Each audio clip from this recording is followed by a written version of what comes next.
इकडचे तिकडचे लोक येतात आणि आपल्या मराठी माणसाला परिसर करतात. इकडचं तिकडचं म्हणताय का मला? अरे भाऊ, तुझ्याच मराठी मातीमध्ये जन्माला आलेलं छोटंसं संस्काराचं फुल आहे, भारूड म्हणजे आणि हे काय भांडण. अरे माणसांनी भांडणी करू नये म्हणून संतांनी काढलेल्या प्रबोधनाच्या कारखान्याचं प्रॉडक्ट म्हणजे भारूड. देणं तर मागे गेलं काही नाही. काय नाही? अरे नाही द्यायचं ते देऊ नको, पण मी काय म्हणते ते ऐकून तर घेतली की नाही? कारण तुझं ऐकून घेतलं ना मला कसं गेलं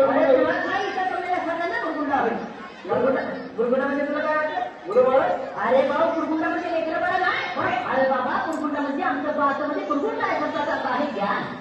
तुला ज्ञान नाही. त्या ठिकाणी 10 अवतार आमच्या प्रज्ञामध्ये असतात. तुझ्या आहे तुझं काशी, परंतु तू जागा चुकला आहे. आणि ही तर दुसरी जागा दाखवण्यासाठी संतांनी ग्रंथांचं, भावनांचं, वाङ्मयांचं निर्मिती केलेलं आहे. मला सांग, एखाद्या ग्रंथ तुला झालं, त्याचा दुसरा आवृत्ती करताय, भाऊचा खाता लागलं, त्याचा झेरॉक्स करून ठेवताय. परंतु मला सांग भाऊ, त्या ग्रंथांचा संस्कार करण्यासाठी लढण्याची प्राप्ती मला परमात्माला करून दिली. या दर्जाचं झेरॉक्स करून झालं तर भाऊ त्याला म्हणून म्हणताय मी की तू जर माझं ऐकलं ना तर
पण खरं सांग भाऊ, व्यवहारच्या रंगांचं मॅचिंग तर कधीही करता येईल. परंतु संसारामध्ये खरा आनंद, खरं सुख भोगायचं असेल तर नेचर मॅचिंग असं वाटत नाही.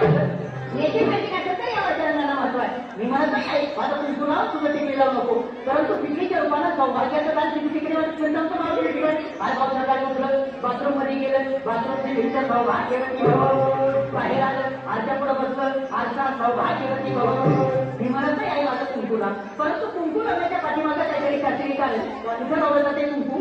अरे भाऊ, कपाळावर लावलं जाते, परंतु अज्ञानी ब्रह्मरुद्राची मधोमध्य पेटवलेली काय आहे त्याच्यावरती कुंकू लावण्याचं महिलेच्या मानसिक संतुलन काय आहे. कारण महिलेचा मेंदू